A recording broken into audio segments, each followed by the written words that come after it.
Today, I'm happy to share with you another quick and easy recipe. Fall is a busy time for a lot of families, and I have delicious Hawaiian chicken tacos. You can eat them on a rice bowl, you can eat them as tacos. They're gonna be fast and easy, and your family's gonna love it. Hi, welcome to What's Cooking in Worcester. I am nutritionist Kelly Williams with the Worcester County Health Department.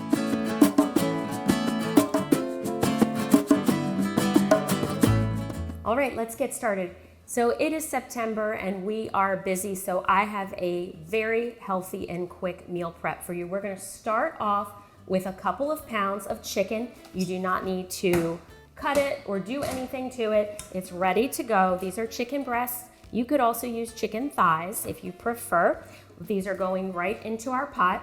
And today we are using the Instant Pot, but I will show you in the comments how to use your slow cooker if you don't have an Instant Pot for this recipe. To a bowl, we're going to add 1 can of unsweetened coconut milk, and we're gonna add half a cup of low sodium soy sauce or coconut aminos if you do not use soy products or don't like soy sauce. And now we're adding just about 1/3 of a cup of honey to the mixture, and just give this a good whisk. Start to get that incorporated. And to that, we are going to add some lime juice. Now you may be used to tacos having a Tex-Mex flavor, and these are gonna be a little different.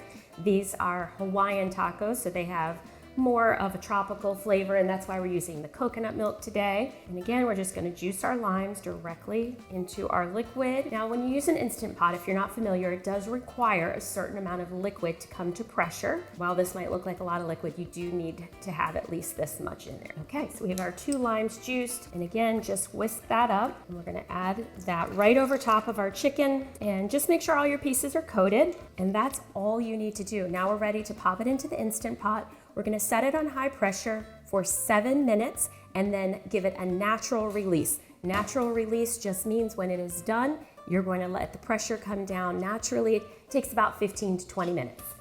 Okay, now that the pressure has released, we have taken our chicken breasts, put them out on our cutting board, and now we're just gonna really quickly shred just using a fork. Now, fun fact, you can also really quickly shred chicken directly in the pot if you have a hand mixer. Yes, the hand mixer, like you use to mix a cake. Just stick the whole thing in there with the beaters, and it will really quickly shred your chicken for you, and you don't even have to remove it from the pot. If you would like your chicken a little bit more saucy, you can add a little bit of cornstarch or arrowroot powder to the cooking liquid that's still in the pot, and you can let that go ahead and thicken, give it a stir. If you'd like to use that sauce to top your tacos or to top your rice bowls.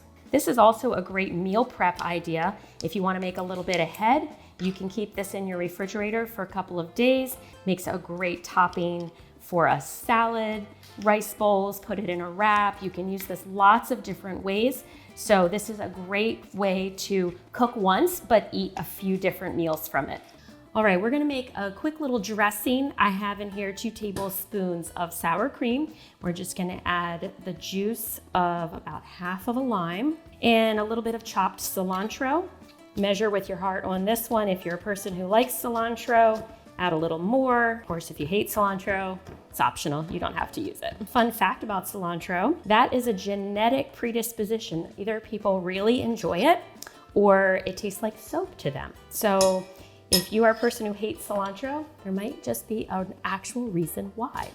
Okay, we're gonna give that a little whisk. I'm gonna add a couple pinches of salt here, and I would just make this the consistency that you like. If you're looking for it to be a little more liquidy so that you can drizzle it over your taco, go ahead and add a little bit more lime juice, or if you want it a little bit thicker, you can thicken it up. We're gonna set that aside. So we're ready to plate this up. Today we are making tacos, but like I said, this would go really well over top of a salad, or a rice bowl would also be great. And I am using these 0 carb or low carb mini tortillas, and these are a great option if you are watching your blood sugar, but you can certainly feel free to make these with any tortilla of choice. So we're just gonna plate up a couple of these, and we're gonna use some of our chicken. And again, think about any toppings that your family enjoys. Sky's the limit here. It's whatever you like. Today, I'm gonna top this with a little bit of this coleslaw mixture, And this is just the coleslaw mixture that you buy in the bag. It's shredded cabbage. And I am topping this with a fruit salsa. This is a mango and pineapple.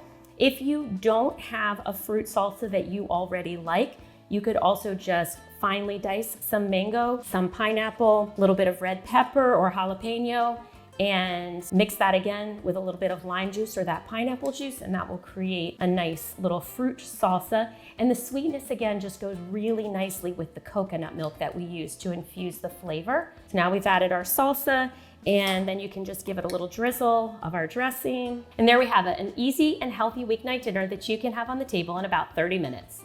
For the Worcester County Health Department, I'm nutritionist Kelly Williams. Join us next month for another episode of What's Cooking in Worcester.